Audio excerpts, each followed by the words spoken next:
going to first look at what it means to be creative. Creativity throughout education is irrefutably problematic to define and is open to interpretation. The definition contained in Ken Robertson's report, which states that creativity is imaginative activity fashioned so as to produce outcomes that are both of original and of value, contrasts to that of Lucas's, which states that creativity is a state of mind in which all of our intelligences work together, involving innovation, seeing and thinking.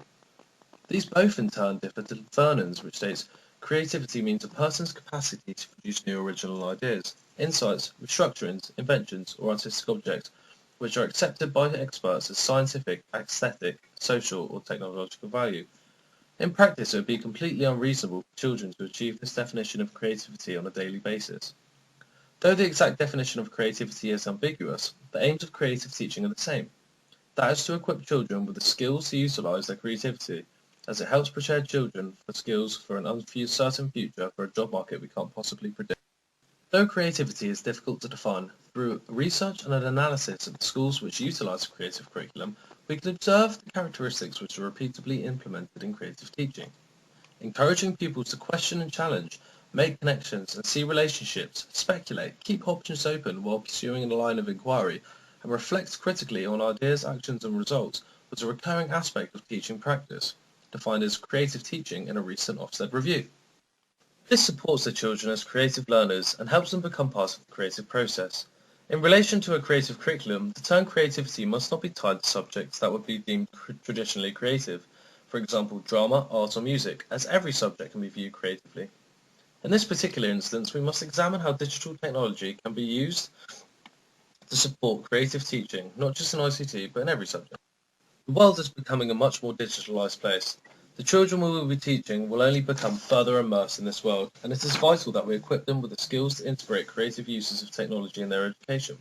The new national curriculum has placed a major focus on children becoming creators and not end users of technology. In doing so, we have enabled children to have a wide scope in the ways in which they can achieve this. As teachers, we need to think critically about digitalising our classrooms and the benefits it can bring.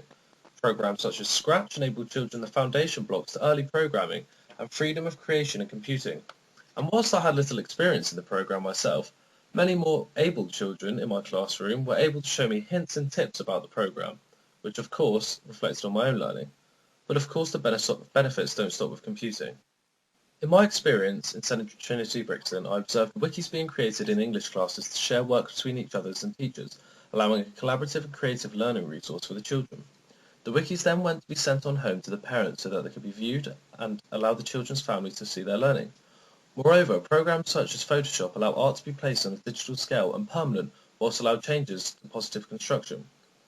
This was partially beneficial in a Year 6 class in PSHE to explain how digital images were manipulated to help Cell Magazine to perfect beauty and image. Music programs such as Audacity has allowed me to teach lessons in which children have created electronic music for their own critical evaluation and allowed to cooperate with each other. This allowed many of the children who are not comfortable in performing to express themselves in a way in which they could be creative and show it at the same time. The collaboration throughout these projects is supported by theorists such as Robertson and Hayes, which entitle collaboration as essential to creativity. In conclusion, creative teaching is one which incorporates the elements of creativity alongside a learning environment where children can feel free to express themselves and harness their own creativity.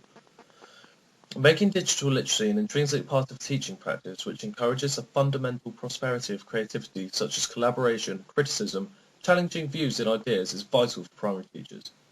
As we moved into a digitalised world, it is important for all teachers to recognise the potential benefits digital technology can have.